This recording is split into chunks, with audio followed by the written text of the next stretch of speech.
Hanifah merupakan pendiri madhab tertua di antara 4 madhab yang populer sekarang. Ia bernama lengkap Abu Hanifah Nu'man bin Thabit bin Zuto At-Tamimi. Lahir di Kufah pada tahun 80 Hijriah, wafat tahun 150 Hijriah di Baghdad, Irak. Ia tumbuh dewasa sebagai seorang pebisnis, yaitu menjual pakaian. Tercatat Ali bin Abi Thalib pernah mendoakan keberkahan keluarga dari Sabit, yaitu ayahnya dari Abu Hanifah, yang mungkin dari doanya itulah Abu Hanifah ini menjadi sosok yang begitu alim, tentu dengan keseriusannya dalam belajar. Selain berbisnis, Abu Hanifah ini juga hafal Al-Quran dan hadis tentunya, apalagi titelnya sebagai pendiri madhab. Ketika ia libur dalam berdagang, ia selalu menyempatkan untuk sowan kepada ulama-ulama pada waktu itu untuk meminta berkah ataupun meminta ilmu. Pekerjaannya sebagai pedagang pun berhasil menanamkan 2 sifat baik bagi Abu Hanifah.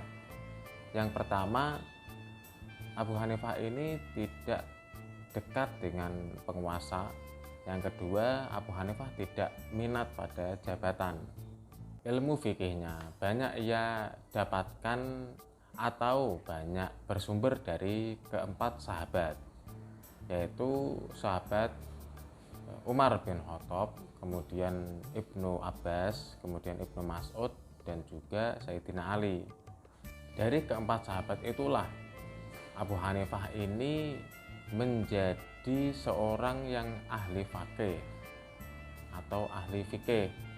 Selain keempat sahabat tadi, Imam Abu Hanifah ini juga sering atau suka berguru pada banyak guru. Tercatat ada Hamad bin Sulaiman, yaitu guru paling senior, kemudian Ibrahim An-Nakhai, Atok bin Robah, Nafi', dan lain sebagainya.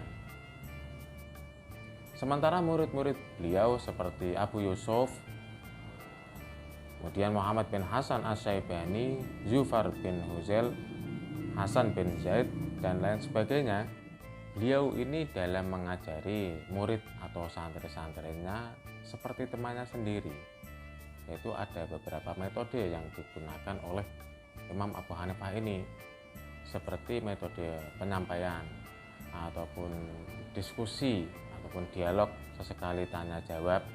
Jadi di antara mereka ini saling bertanya jawab ataupun tukar pandangan, berdialog, tentu dengan mengemukakan dalil-dalilnya. Kadang mereka ini satu pendapat ataupun sepakat pada satu hal, namun tak jarang juga mereka ini tak sependapat. Ketika tak sependapat inilah kemudian tulislah kemudian semua pendapat, baik yang setuju atau tidak setuju, yang pro ataupun yang kontra.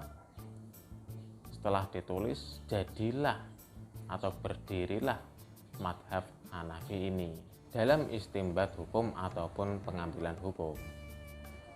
Abu Hanifah ini mengambil beberapa sumber berikut urutannya. Yang pertama, Quran. Ketika di Quran tidak ada, baru kemudian di hadis. Kemudian kalau di hadis tidak ada, maka diambil pendapatnya sahabat. Kemudian kalau pendapat sahabat ini pun juga Abu Hanifah tidak menemukan, Abu Hanifah ini melakukan qiyas, kemudian istihsan, kemudian ijma', dan kemudian urf atau adat kebiasaan. Madhab ini banyak diikuti di berbagai belahan dunia, seperti di Irak. Bahkan di Irak ini menjadi madhab resmi negara. Kemudian ada Kufah, Baghdad, Yaman, Mesir, Cina, India, Bukhara, Afghanistan, Turkistan, dan masih banyak yang lainnya. Banyak tersebar di berbagai belahan dunia karena memang murid beliau ini tersebar di seluruh dunia dan juga menyebarkannya.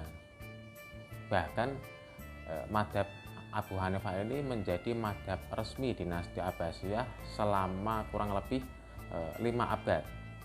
Inilah yang kemudian membuat madhab Hanafi ini menjadi cepat menyebar ke berbagai belahan dunia, pun hingga sampai sekarang masih banyak yang mengikuti madhab Hanafi ini.